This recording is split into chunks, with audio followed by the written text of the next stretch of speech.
Producing content like this is not really easy. But then I've been thinking, if you don't want a Golf, if you don't want a Mazda 3, you don't want a BMW 1 Series, you know all these cars have in common? Small, portable, efficient, and fun to drive. I got you. 2011 Mini Cooper S.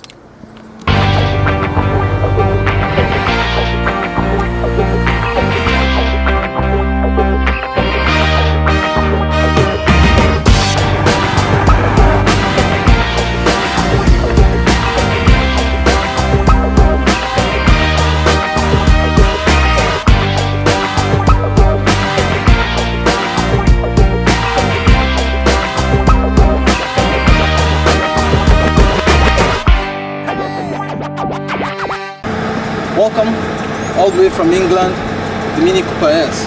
Actually, it's a German guy wearing a British made suit, because BMW took over this company around 2006 thereabout, and have been responsible for most of the engineering that took place with this car.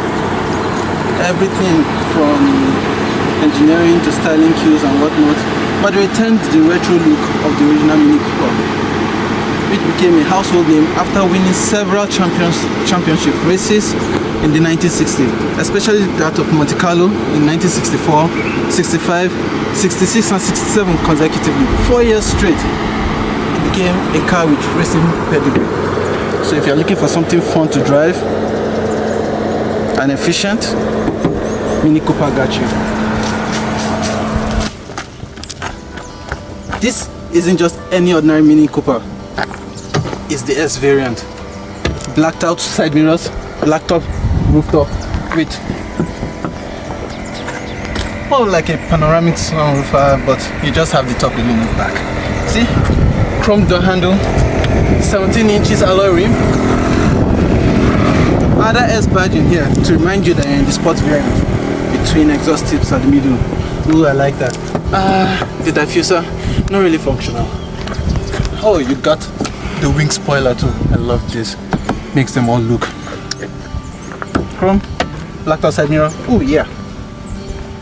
Remember, S for sport. They also have the aluminium filler cap, but it's actually plastic. Hear that? Plastic, but it looks good. I'm sure you agree with me. Still maintained, like I said, the retro look of circles, round lights. Oh yeah, the hood scoop. You know, this is the S with 1.6 turbo inline 4 engine that puts out about 182 brake horsepower, shooting it from 0 to 100 in just shy of 7 seconds. So turbo powered engines usually have what you call an intercooler, because the radiator is not enough to keep the engine cool because of the amount of power it's generating and the heat that power makes it generate. So the intercooler in the older generation used to be behind the engine, but now it's been brought to the front right here. This is aesthetics. This is like the lipstick on the prostitute.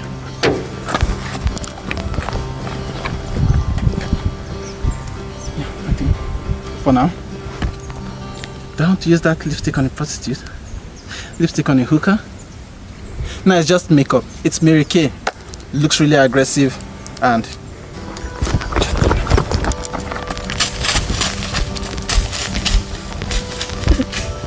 let me show you guys something really interesting. You see, another thing that makes cars really beautiful are frameless doors. Look at this. Just glass pane and the panel. Now, when I close this door, you wonder, how do you stop rain from getting in? Look at this glass. Technology. The only fear is that it's German. It could fail at any time. And I'm not sure how people know how to fix that. Do they? I don't know. I'm not taking that chance. But again,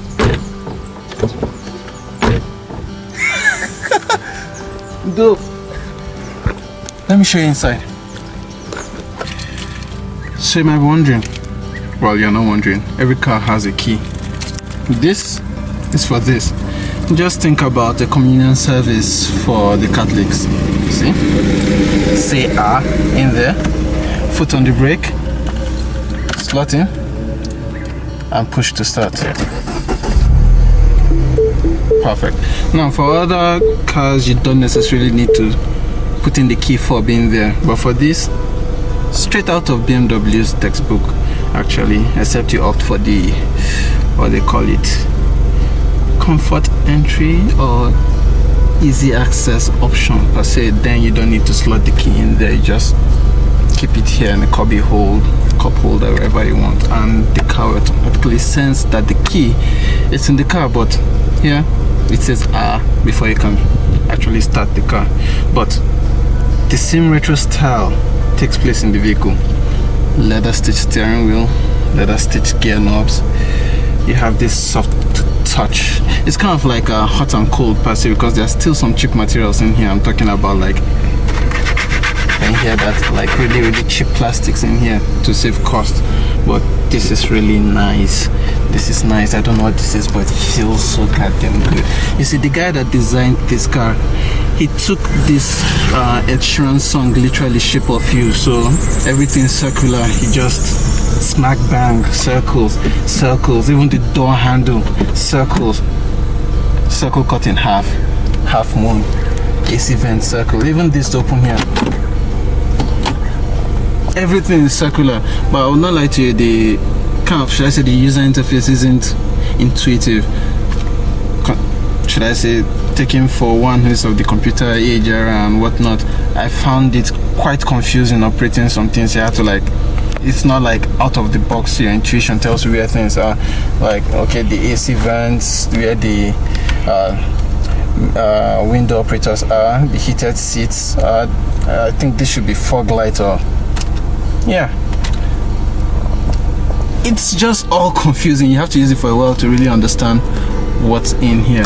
And this huge wall clock, it's not a wall clock, it's actually the speedo with your rev counter here, with the speedo there in the middle. You really have to take your eyes off the road to make sure you're not over speeding most of the time. Other than that, nice leather, feels really good. And last time I started about circles this much was when I had a gold circle. Yeah, well, I'm excited now too. So, like, everything, the steering is small but still feels thick in hand, like you can grab. But another thing, I don't know who told BMW this, the rest of the world were going this way and they decided to go that way, because this comes with the automatic 6-speed automatic transmission, which you can operate manually with these paddle shifters here. In other cars, or should I say the rest of the world, you pull the right paddle, you shift up, you pull the left paddle, you shift down. When this left, right, they both shift up, but you have to push down for it to shift down. Not intuitive at all, at all. Other than that, everything else, beautiful.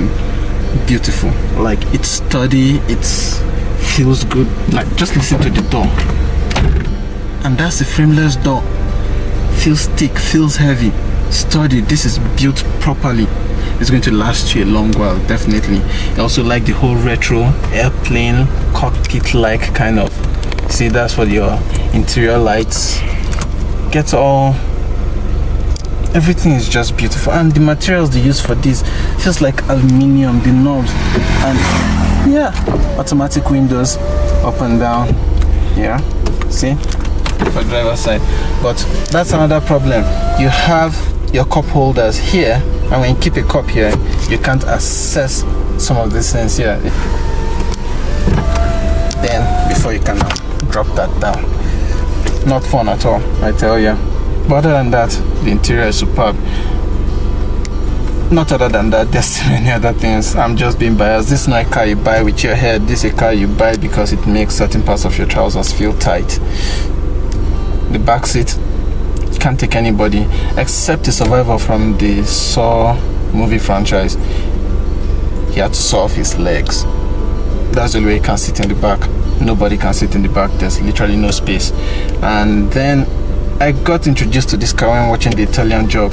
I wonder why they needed 3 cars to steal all those golds. I just felt it was a diversion until I opened the boot and I realized that one car can't carry all those gold. This car can't even carry a bag of rice. The boot is that small. For you to make use of the boot, you need to fold down the back seats that are meant for nobody. Yeah. So it should have just been a two-seater car actually from the onset. So why would you buy a car like this? I guess it boils down to how it makes you feel. And how it makes you feel can only be best described when you're driving it. Speaking of how it makes you feel, let's take a drive. The Mini Cooper. Very British name, ain't it?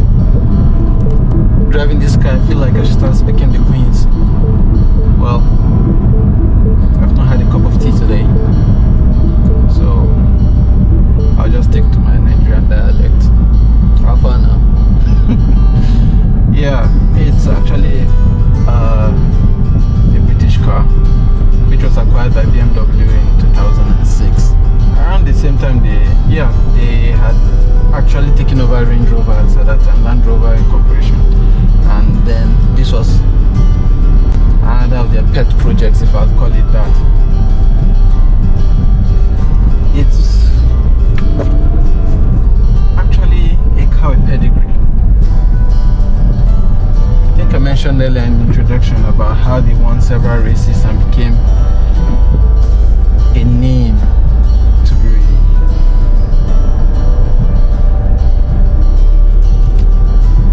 What's the word?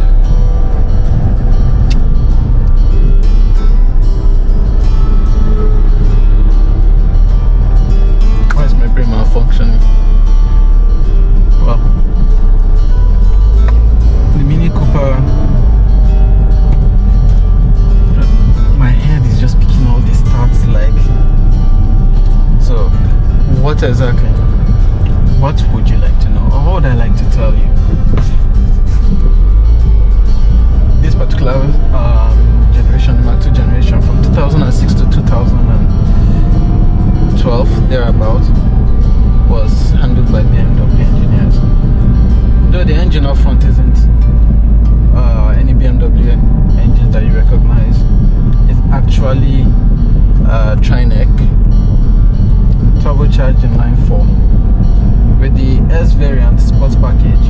It churns out 181 brake horsepower, 177 pound-feet of torque, and it shares the same architecture with Peugeot and Citroën. Yeah, you heard me. Peugeot and Citroën. I was shocked when I first found out. You know, the owner of this car told me that the engine was giving them issues and whatnot, and they brought the mechanic, and immediately they popped the hood. I was like, that's a Peugeot engine. I'm like, Peugeot in a Mini. BMW, yes, I understand, but Peugeot in a Mini. It's German guy wearing an English suit with the hat of a Napoleon. That's Napoleon's hat, I don't know, something French per se. But why? Cost. They wanted something that was going to be cost effective and also fuel efficient. But well, I think they succeeded in getting something cost effective and fuel efficient, but reliable, no. I wouldn't say they did. So in conclusion, the Mini Cooper S, what is it for? In all honesty, if I'm going to be candid, it's not for someone who uses his head to buy things. It's just someone who allows how he feels dictates how he spends his money. Because this car sure as hell makes me feel some type of way down there. Unfortunately, I don't have the money to burn on something like this because I'm still rational. I think about maintenance, I think about the ease of parts and whatnot.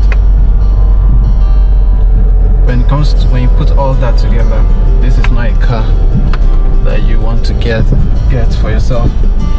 If you know buying parts and maintaining it is going to be a complete hassle.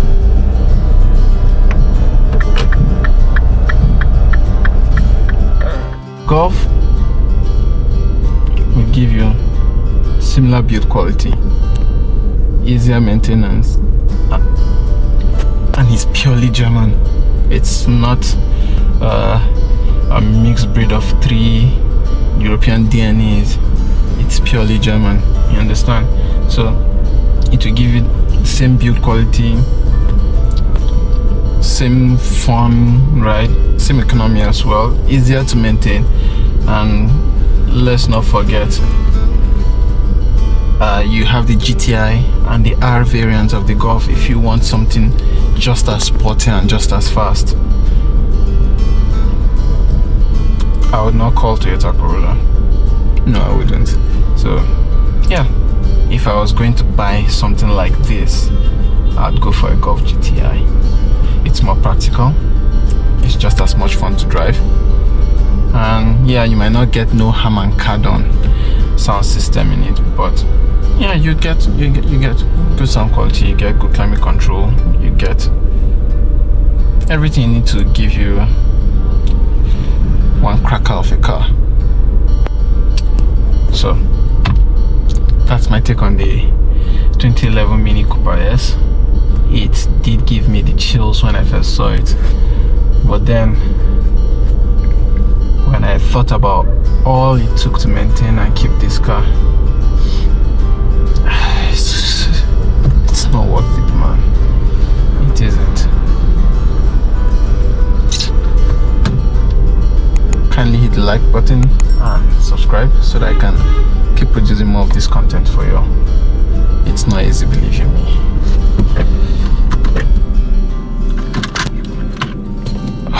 Cheers.